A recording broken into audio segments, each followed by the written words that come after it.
3, 2, 1. Hai, Assalamualaikum warahmatullahi wabarakatuh. Waalaikumsalam warahmatullahi wabarakatuh. Oke, baiklah. Kembali lagi bersama saya Kus Endarti dan rekan saya yang bernama Eka Sari. Baiklah Eka, perkenalkanlah dirimu terlebih dahulu. Baik, terima kasih kepada Kus Endarti atas kesempatannya untuk saya memperkenalkan diri saya. Dan saya bernama Eka Sari. Di sini saya sebagai pihak narasumber yang akan diwawancarai si dia ini. Siapa namanya tadi? Kus Endar. Oh, iya. Kalian udah kenal kan? Oke, baik. Sudahlah, Mungkin terkenal saya kok. perkenalan gimana? Baiklah. Mungkin sekian dulu perkenalan dari saya. Nanti selebih-lebihnya mungkin kalian akan memahami atau mendalami saya. Terima kasih. Nah, di sini kita akan membahas tentang bagaimana sih cara menciptakan ruang kelas yang berkarakter. Apakah Oke. Eka Sari sudah siap untuk saya wawancarai? Alhamdulillah, saya sudah siap dari kemarin-kemarin. Siap harus siap ya. Sebenarnya sih ya harus begitu ya. Karena calon guru loh Anda. Iya kan? Calon guru. Oke. Jadi harus siap. Terima kasih. Saya harus siap nih. Asik, mbaknya bisa aja nih. Iya dong. Jadi bagaimana? Apakah sudah siap untuk saya wawancarai? Siap, siap banget. Oke, baiklah. Kita mulai dari pertanyaan pertama ya. Oke. Menurut Eka, jikalau Eka nantinya menjadi seorang guru, cara Eka untuk menciptakan ruang kelas yang berkarakter itu bagaimana? Sehingga siswa itu memiliki karakter yang diharapkan. Oh, jika seandainya saya menjadi seorang guru, tapi kan emang benar saya nanti bakal Iya. jadi calon ya baru calon, belum jadi guru. Ini kita masih berandai-andai ya. Oke. Pertama-tama, saya di sini akan menjelaskan bagaimana pentingnya ruang kelas yang berkarakter. Kenapa begitu? Ya tentu saja karena dengan ruang kelas yang berkarakter, kita bisa menciptakan akal, otak, pikiran, kemampuan mereka itu punya karakter gitu, punya sikap. Dan apa aja di dalam karakter itu kita bisa menemukan atau menciptakan sebuah sikap seperti disiplin, jujur, demokrasi, tanggung jawab, apalagi ada juga nasionalisme, patriotisme, dan nggak bisa saya sebutin satu-satu. Kita seenggaknya nih bisa menciptakan karakter itu beberapa gitu, nggak semuanya kan, nggak mungkin peserta didik itu bisa semuanya ya. Jadi ada unsur-unsur di mana bagaimana cara kita menciptakan ruang kelas yang berkarakter. Pertama itu peran guru. Kenapa? Guru itu sangat dipentingkan dalam perannya untuk menciptakan ruang kelas yang berkarakter, terutama karakter pada diri peserta didiknya.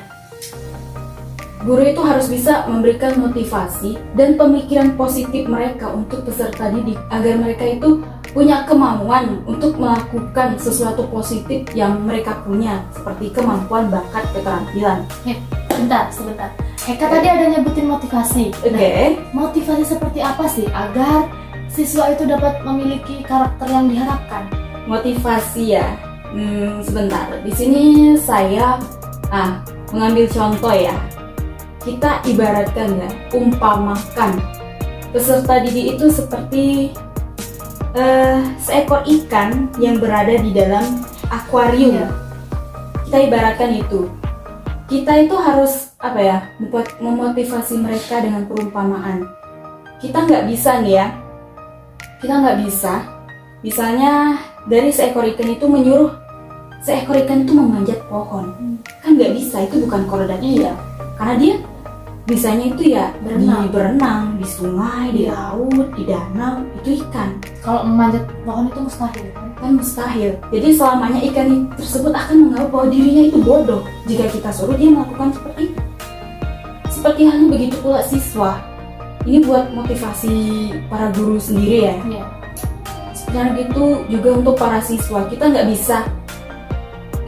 bisa menyuruh peserta didik itu kamu harus bisa ini. Nggak bisa, karena dia punya kemampuan, keterampilan, dan mimpi yang berbeda. Kita nggak bisa memaksakan siswa itu harus bisa ini gitu. Jadi kita harus menyesuaikan porsinya masing-masing. Kita harus mengenal siswa kita per individunya. Itu yang paling penting. Karena kita itu sebagai guru, jadi kita itu harus menyentuh. Kita nggak hanya mengajar saja gitu, tapi kita harus memotivasi mereka buat mendorong mereka. Ayo nak, kamu harus mengasah keterampilan ini. Mungkin ini adalah masa depan kamu. Nah, ada lagi motivasi. Seperti halnya itu, ya siapa sih yang nggak kenal penemu lampu pijar? Iya. Nggak mungkin nggak kenal. Terkenal banget itu. Nah, saya mau nanya nih, Gus Enter tahu nggak sih siapa penemu lampu pijar itu? Thomas Alva Edison. Ya itu. Kayaknya kesendarnya agak kurang wasan nih. Kolot nih. Maklum lah ya. Kita contohkan itu ya kepada para peserta didik kita. Kita contohkan seperti halnya ahli penemu lampu pijar, dia mengalami kegagalan berkali-kali. Bahkan sampai 9.998 dia mengalami kegagalan. Dan di percobaan terakhirnya di percobaan 9.999 dia berhasil. Karena apa? Karena dia tidak mau menyerah, dia Berusaha terus berusaha. Iya. Seandainya Thomas Alva Edison waktu itu menyerah, kita nggak mungkin kenal dengan lampu, kita nggak mungkin Pasti bakal merasakan gelap-gelapan. dunia yang terang saat ini. Seperti itulah kita memotivasi para siswa kita untuk itu kan bisa menunjukkan sikap karakter jangan menyerah terhadap kemampuan diri sendiri. Seperti itu. Baik, nah akan saya lanjutkan untuk unsur yang kedua nih. Unsur yang kedua itu adalah peran peserta didik dalam menciptakan ruang kelas yang berkarakter. Peserta didik juga berperan.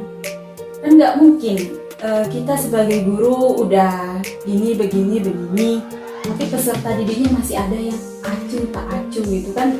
Dalam menciptakan ruang kelas yang berkarakter itu jadinya itu tidak tercipta, tidak berjalan dengan baik gitu. Nah, sebentar. Saya mau nanya. Nah, jikalau di dalam kelas itu terdapat siswa yang mageran, suka tidur, mengabaikan mata pelajaran, bagaimana cara Eka untuk mengatasi siswa tersebut agar berperan serta dalam menciptakan ruang kelas yang berkarakter? Kalau misalnya ada siswa yang mageran, nggak mendengarkan atau tidur gitu dalam kelas, caranya sih kita sebagai guru itu harus jadi guru yang menyenangkan. Kenapa begitu? Karena guru yang menyenangkan itu impian sebagian siswa. Siswa itu lebih ceria, lebih tertarik, Lebih mood. Oke, benar sekali. Lebih mood gitu ya terhadap guru yang menyenangkan ketika mereka pembawaannya itu dalam mengajar, dalam bawa pelajaran, dalam pokoknya begitu, dalam membawa materi atau pelajaran guru itu tersebut menyenangkan. Ditambah lagi memberi motivasi yang membuat mereka itu tergugah, tersentuh. Mereka lebih semangat lagi. Jadi seperti itu yang bisa saya jawab. Nah, berarti untuk menciptakan ruang kelas yang berkarakter itu guru sama siswanya itu harus seimbang ya, Eka? Iya dong. Nah, jangan acuh tak acuh. Kalau acuh tak acuh tidak bisa berjalan nantinya. Nah, untuk menciptakan ruang kelas yang berkarakter itu kan tadi Eka bilang harus menjadi guru yang menyenangkan. Iya. Nah, apakah ada cara lain untuk menarik siswa agar ikut serta dalam menciptakan ruang kelas yang berkarakter? Oke, cara lainnya selain kita sebagai guru menjadi guru yang menyenangkan, cara lain agar siswa itu ikut dalam pembelajaran kita, tentu kita juga harus yang namanya itu menyediakan media pembelajaran yang menarik perhatian mereka. Tidak hanya guru yang menyenangkan, terus kita juga harus punya media pembelajaran yang menarik agar mereka itu mantengin gitu dari awal sampai akhir. Maka terciptalah suasana yang sangat diimpi-impikan dalam pembelajaran tersebut. Oke, mungkin seperti itu jawabannya. Ruangan kelas yang menarik, ruangan kelas yang nyaman itu juga mempengaruhi tidak? Ya tentu saja berpengaruh. Itu nanti akan saya sebutkan di unsur yang keempat ya. Ya, mungkin saya lanjutin nih unsur yang ketiganya. Kan udah ada guru, udah ada peserta didik, dan yang keempat itu apa gitu. Saya akan jelaskan unsur yang keempat itu adalah proses pembelajarannya. Mungkin itu sebenarnya udah nyangkut sama pertanyaan Kus Ender tadi. Proses pembelajarannya, saya udah menjawab. Jadilah guru yang menyenangkan, sediakan media pembelajaran yang menarik. Itu kan juga termasuk dalam proses pembelajaran. Selama proses pembelajaran itu guru juga harus mengamati para siswanya itu seperti apa sih. Kalau lagi belajar gitu, kita harus amati. Oh, ada yang lagi sibuk. Karena tuh ada siswa tuh yang sibuk sendiri gitu. Jadi kita harus menarik mereka agar mereka tuh memperhatikan apa yang kita katakan, apa yang kita ajarkan, apa yang kita sediakan gitu media pembelajaran itu. Jadi mereka itu biar harus ditarik gitu, harus diajak, tuh, harus ditegur. Tuh. Intinya motivasi tadi yang lebih membangun itu ya sebenarnya motivasi. Kita motivasi agar siswanya itu tidak down, ya kan?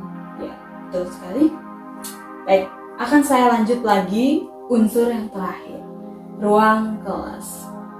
Misalnya nih, Kus Endar sebagai siswa di ruangan kelas yang kotor, berantakan, sirkulasi udara nggak bagus, apakah nyaman untuk belajar? Tidak lah. Tentu tidak. Jadi ruang kelas yang bersih, rapi, nyaman, indah, damai, sirkulasi udara juga bagus. Itu juga diperlukan dan dipentingkan dalam apa? Agar pikiran mereka itu fresh. Tidak semrawut yang bikin bosan dan ngantuk. Tuh.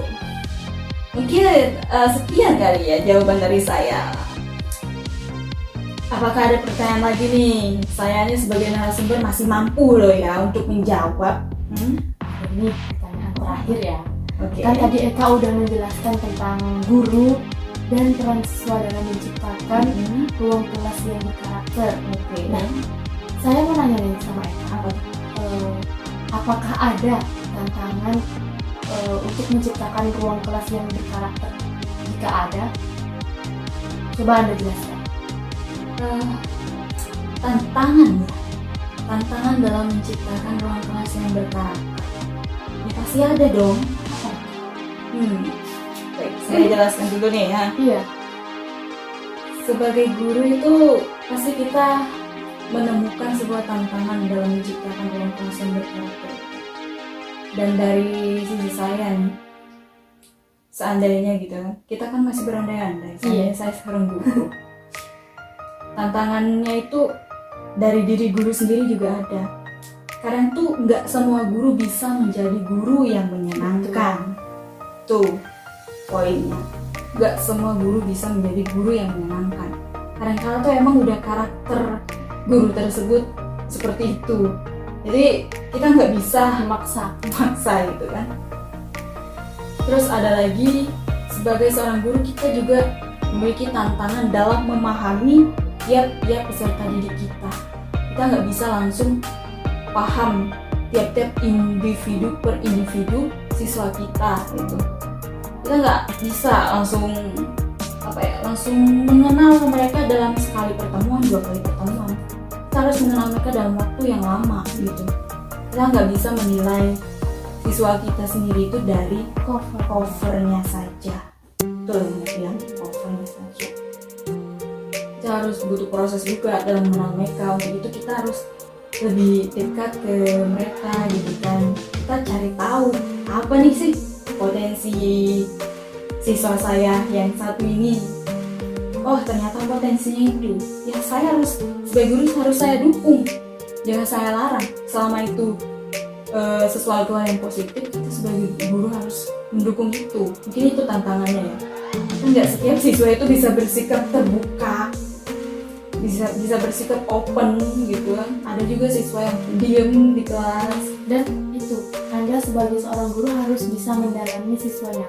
Seperti misalnya kalau siswanya itu kadang di kelas suka tidur atau nggak mood untuk belajar, Anda harus turun ke lapangan langsung, menemui keluarganya menanyai tentang dirinya itu seperti apa, apakah sebelum sekolah dia ngapain, kerja atau apa gitu kan, yang membuat dirinya tidak bersemangat untuk mengikuti pelajaran. Oke. Pertama sih nggak harus langsung ke orang tua dulu. Kita bereskan dulu antara guru dan siswanya terlebih dahulu. Kalau belum mampu juga, maka kita turun, kita tanya pada orang tuanya, apa anak ini ada masalah di rumah? Kita tanya baik-baik. Kalau jawaban orang tuanya tidak ada, itu berarti mereka sedang mengikuti sesuatu. Berarti kita harus pandai gitu, pandai dalam mengerti dan cari tahu seperti apa sih seperti itu. Jadi tantangannya itu tadi, tidak semua guru bisa menjadi guru yang menyenangkan, dan tantangan yang satunya lagi adalah kita harus berusaha untuk mengenal mereka agar kita bisa menumbuhkan, mengeluarkan, mendorong potensi mereka agar menjadi di masa depan mereka itu tidak linglung gitu, tidak ragu-ragu. Oh, saya punya potensi ini, saya akan masuk ke sini. Oh, saya punya potensi ini, saya akan melakukan ini. Karena kata guru saya, ini akan berpotensi untuk masa depan saya akan sukses dengan ini. Kita harus dorong mereka untuk melakukan hal-hal yang menyenangkan, hal-hal yang mereka sukai, hal-hal yang mereka minati dan mimpi mereka. Baiklah. Seperti itu. Capek ya, Pak? Oh, kalau dibilang capek sih gimana ya? Enggak juga. Karena ini juga bermanfaat untuk guru yang ini bermanfaat loh. Jadi hilangkan dulu lah rasa capek. Ya. Jadi kita harus sampaikan pesan kita gitu lah. Pesan kita yang motivasi. Semoga aja dengan apa yang saya sampaikan guru bisa meniru. Enggak harus ditiru juga. Ini juga bisa pembekalan buat diri saya sendiri Iya, ke depan. Saya juga nggak bisa guru meniru kan Langsung mereka nggak bisa. enggak, mereka udah senior dan saya juga harus mencontoh gitu kan. Baik, Harus gitu. Saya itu masih dalam proses belajar loh, Iya. nggak bisa dia sekian itu ya. Baiklah, saya akan menyimpulkan apa yang dipaparkan oleh Eka tadi. Dalam menciptakan ruang kelas yang berkarakter itu harus adanya guru yang menyenangkan. Betul. Nah, peserta didik yang ikut andil, Iya. dan proses pembelajaran dan ruang kelas yang nyaman, bersih, itu juga mempengaruhi dalam menciptakan ruang kelas yang berkarakter.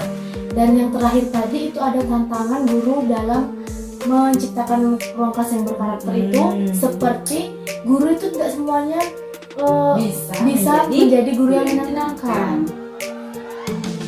Terus ada lagi tuh yang terakhir ya, tidak semua sebagai guru kita harus berusaha untuk memahami siswa kita per individu. Itu juga buat tantangan. Ya, terima kasih ya Kak sudah menjadi Sama-sama. narasumber saya pada siang hari ini.